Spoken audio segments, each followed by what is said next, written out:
Why didn't Zak Bagans buy the Warren Occult Museum and Annabelle? But before we get into today's topic, hi, I'm Stephanie, and I talk about the paranormal and strange.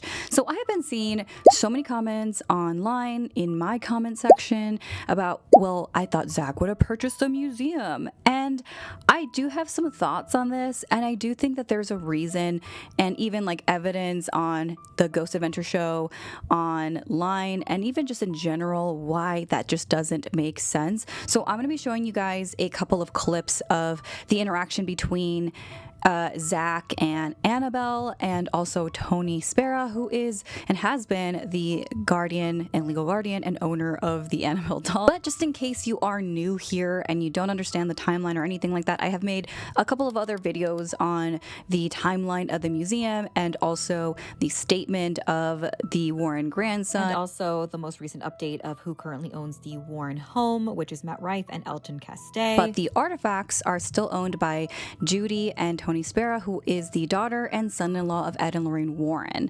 Now, of course, with that, people were very surprised and have polarizing opinions on the matter, which rightfully so. So let's get into the timeline and how that applies to Zak and more reasoning as to why perhaps he didn't purchase the museum. The Conjuring movie came out in 2013, and then the following year, the Annabelle movie came out in 2014. And then in 2017, Annabelle Creation was rolled out. And of course, obviously, a lot of people now want in on this because they are now seeing that these movies are making waves and people are really wanting to invest in watching these movies. And there's now a fan base around this. So of course, it made sense that Zak wanted to probably do something with the Annabelle doll. And of course, one would assume that maybe he would fly out. Whoa, did that just happen? It's the ghost. Woo. Okay, no, but really, let's get back into this. You would assume that he would fly out there and do something. But here's the thing. Zak has a fear of flying. And from what I saw on Facebook, the Ghost Adventures page, and people talking about this and read the books. Now, I'm not here to like rip on that. I'm not here to make fun of that. I think that everybody has a phobia or a trauma of some kind, and that's very valid. It's very human. And I think that we should let the man be a human. So what they came up with was, well, Annabelle traveled to Nevada, and the museum, Zak's museum, is in Nevada, and Zak also lives in Nevada.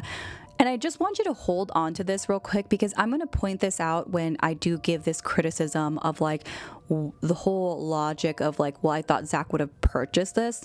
So anyway. So now we're going to be transitioning over to the episode of Ghost Adventures where Tony Spera brings Annabelle to the Zak Museum, and Zak does a mini investigation, and we're going to look at this and dissect as to where we are today with the purchase of the Warren Museum. It's probably the most dangerous object that we have in the museum. Normally I wouldn't do it, but I know that a lot of people watch your show. Annabelle and Tony travel to the museum, and right away, Tony can tell, has reservations around this, and he even...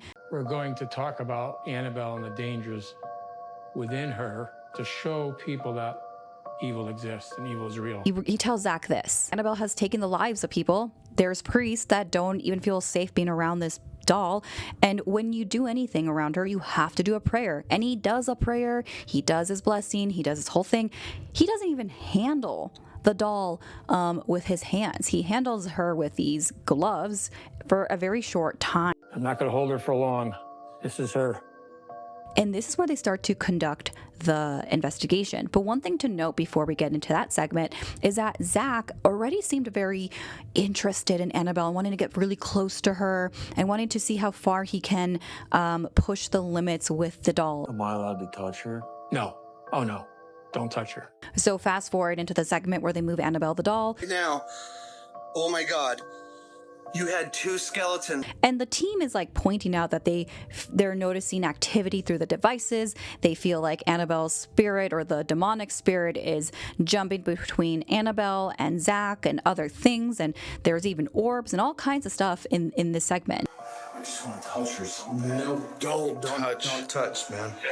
Don't touch the doll in you, And eventually it gets to the point where like Zak just apparently, if this narration says that he feels compelled to touch her. Zak, don't. That the doll is like possessing him or taking a hold of him, and even saying to grab the doll's foot. And eventually he does, and this is what happens. Did he touch it? Yeah. Don't touch the doll. Okay. Do not touch the Tony is pretty peeved off. That's already strike one against Zak. And one of the reasons why perhaps, the family, Tony and Judy, did not want to sell the museum or maybe the artifacts to Zak, right? That's one. And before you come at me with, oh, he bought the devil's rocking chair, not from the Warrens directly. Not from the Warrens direct. Now we're going to get into the other reasons here. That Zak has a fear of flying. Now, I pointed out in one of my videos that it just doesn't make sense for someone who can't fly somewhere and invest their time physically in person and go through artifacts and things to launch the museum, because like I said in my last video, they are planning on moving the artifacts. They are planning on doing an Airbnb style stay overnight at the house with guided with a guidance with someone there. And someone said, well, you could he could pay someone to go visit. And I'm thinking to myself, that's ridiculous. And I'm going to tell you why that's ridiculous. Why, right? Something that has historical value and has made a huge franchise with movies, and people are literally investing with movies and visiting and all this stuff. Why would you trust a stranger, an assistant, I don't know, whoever you're planning on, and hiring them to fly out there for you to handle that? Meanwhile, you get to live in Nevada next to your museum, which is the stuff that you collected. It's a little bit of a double standard, and I also think it's kind of messed up to think that way, considering that the Warren Museum was closed. Again, I covered this in my last video in 2019 due to zoning issues, and so part of the process is going through everything, building a relationship with the family. The third thing I wanted to point out is how Zak in that episode showed no control. Why would Tony, who truly believes that this is a possessed demonic doll, entrust somebody as a legal guardian to somebody who clearly shows no mental strength and resistance towards something like that? Does that make sense? That's just my perspective. I'm only pointing out exactly what I have in front of me. Now, if there's other angles to this, obviously you can let me know. I'm not trying to be disrespectful, or I'm not saying I'm a fan of one or the other, but I'm pointing out what exactly I've been noticing and how it kind of makes sense that Tony and Judy would want to sell the home and give someone legal guardianship over somebody who isn't going to touch the things for shock value, or even if he was really possessed or something came over him, you would want to sell something or give someone legal guardianship to someone who has mental strength and protection and caution.